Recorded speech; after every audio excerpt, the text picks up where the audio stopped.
I never thought I'd be the type of person to find myself in the middle of a love triangle, but there I was, staring at the birthmark that could unravel everything.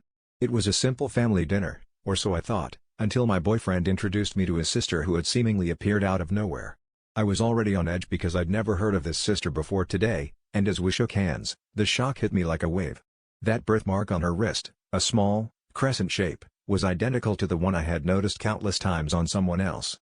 The memory came crashing back, a late night, tangled sheets, whispered promises with someone who wasn't my boyfriend. The owner of that birthmark had told me a different story, a different life. My head spun with the realization that my secret affair and my boyfriend's new sister were one and the same. I excused myself from the table, my mind racing, heart pounding, trying to make sense of the betrayal that was unfolding right before my eyes. How many lies had been told to keep this charade alive, and why? As the night went on, I found myself drawn to confront the woman who had unknowingly turned my life upside down. Cornering her in the hallway, I demanded answers, my voice barely a whisper yet laced with urgency.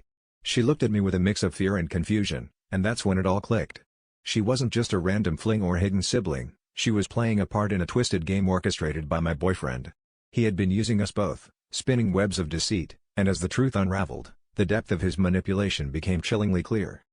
In that moment, the internal conflict that had been brewing for months erupted. I realized I was caught in a toxic cycle, a puppet in his cruel game, and the only way out was to break free entirely. The shock of the evening had peeled back layers of lies, revealing a painful truth: I had been living in someone else's story, a story I never wanted to be a part of. As I left the house, I felt the weight lift from my shoulders, knowing I had finally reclaimed my narrative, determined to write my own ending.